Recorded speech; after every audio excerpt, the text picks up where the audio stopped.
Chers frères et sœurs bien-aimés dans le Seigneur, en ce dernier dimanche du temps de l'Avent, l'Évangile selon saint Luc nous offre un passage d'une richesse spirituelle et théologique incomparable. Nous nous trouvons dans l'éblouissante rencontre entre deux femmes de foi, Marie et Élisabeth, qui incarnent à elles seules l'attente, la promesse et l'accomplissement. Cet instant est empreint de lumière, et à travers lui, l'Esprit Saint nous invite à méditer sur l'attitude que nous devons avoir en cette période d'attente de la venue de notre Seigneur Jésus-Christ. Marie, après avoir reçu l'annonce bouleversante de l'ange Gabriel, ne reste pas enfermée dans ses pensées ou ses préoccupations personnelles. Non, elle se leva et s'en alla en hâte vers les montagnes. Cette hâte n'est pas une fuite, mais l'expression d'un élan d'amour et de service. Marie nous enseigne que la foi authentique est active, dynamique et tournée vers les autres. Elle est porteuse du Verbe, et son premier réflexe est de partager cette grâce avec Élisabeth. Nous sommes souvent tentés de garder nos bénédictions pour nous-mêmes, de les vivre dans une bulle privée. Pourtant, l'exemple de Marie nous rappelle que la foi qui n'agit pas est une foi stérile. En ces jours qui précèdent Noël, comment témoignons-nous de l'amour que Dieu a semé en nous? Sommes-nous prêts à nous lever pour répondre à l'appel du service et de la charité? L'entrée de Marie dans la maison de Zacharie est un acte symbolique fort. Elle porte en elle le Messie, et dès sa salutation, quelque chose de miraculeux se produit. Élisabeth, remplie du Saint-Esprit, reconnaît la grandeur de la visite qu'elle reçoit. Cette reconnaissance ne vient pas d'elle-même, mais de l'Esprit Saint qui éclaire son cœur et son esprit. Cela nous interpelle. Souvent, nous recevons les grâces de Dieu sans en être conscients, parce que notre cœur est fermé, distrait ou rempli de préoccupations terrestres.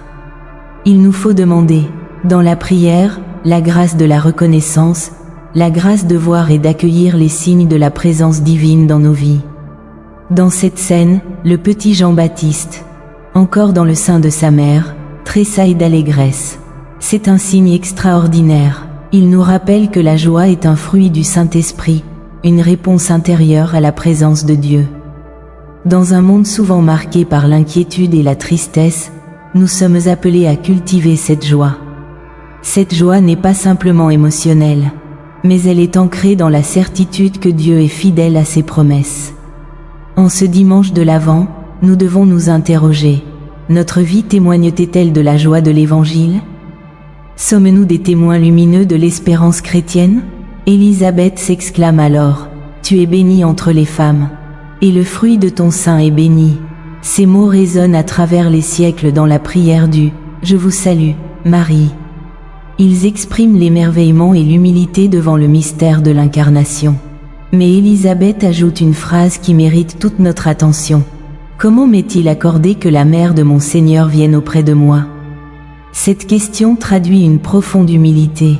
Devant la grandeur de Dieu, Élisabeth ne se sent pas digne.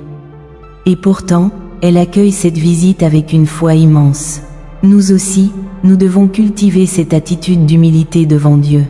Reconnaître notre petitesse ne signifie pas nous rabaisser, mais reconnaître la grandeur de celui qui agit en nous. Enfin, Élisabeth conclut par une bénédiction. Heureuse celle qui a cru.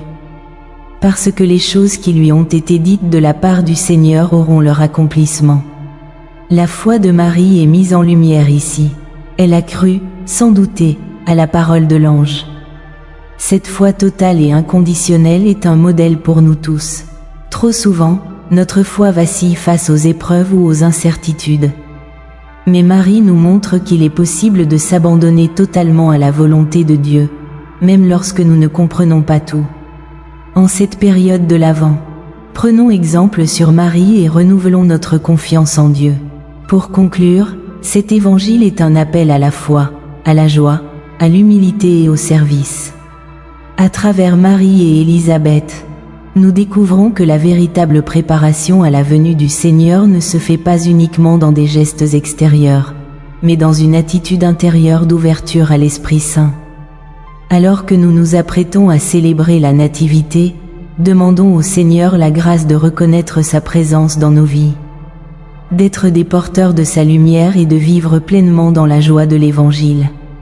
Que notre cœur tressaille comme celui de Jean-Baptiste, et que notre âme proclame, comme celle de Marie, la grandeur de Dieu. Seigneur Tout-Puissant, Dieu de miséricorde et de gloire, nous venons humblement devant toi en ce jour saint, portés par la lumière de ton Évangile et la richesse de ton enseignement.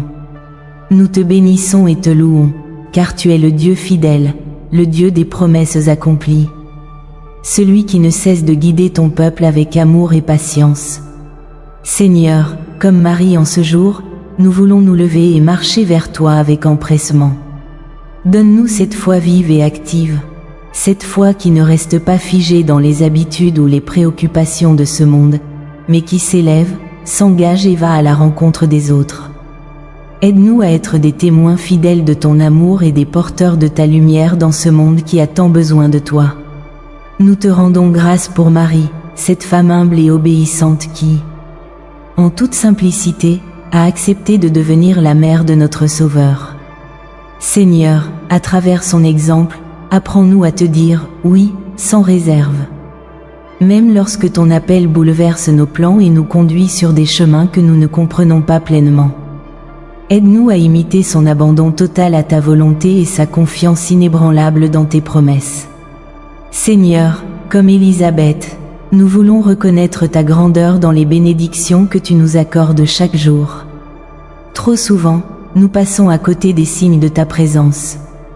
Absorbés par nos soucis ou aveuglés par nos attentes, ouvre nos yeux spirituels, Seigneur, pour que nous puissions voir ta main à l'œuvre dans nos vies et dans celles de ceux qui nous entourent.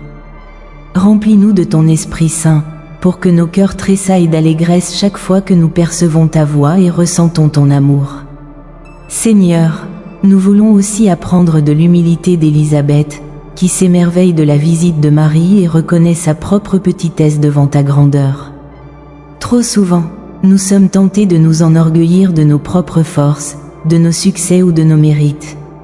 Rappelle-nous, Seigneur, que tout ce que nous sommes et tout ce que nous avons vient de toi. Apprends-nous à marcher avec humilité et gratitude, à accueillir tes grâces avec un cœur ouvert et à te rendre gloire en tout temps.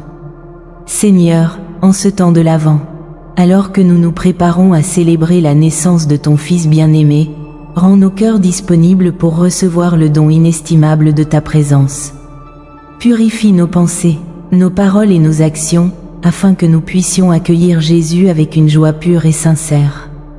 Aide-nous à transformer notre attente en une prière constante, en un désir ardent de te rencontrer et de te suivre.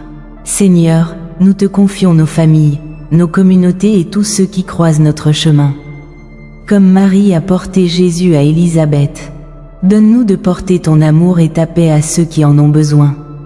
Mets sur nos lèvres des paroles de bénédiction et de réconfort, et dans nos mains des gestes de solidarité et de générosité. Fais de nous des instruments de ta paix et des témoins de ta présence vivante. Seigneur, nous te prions pour tous ceux qui souffrent en ce moment.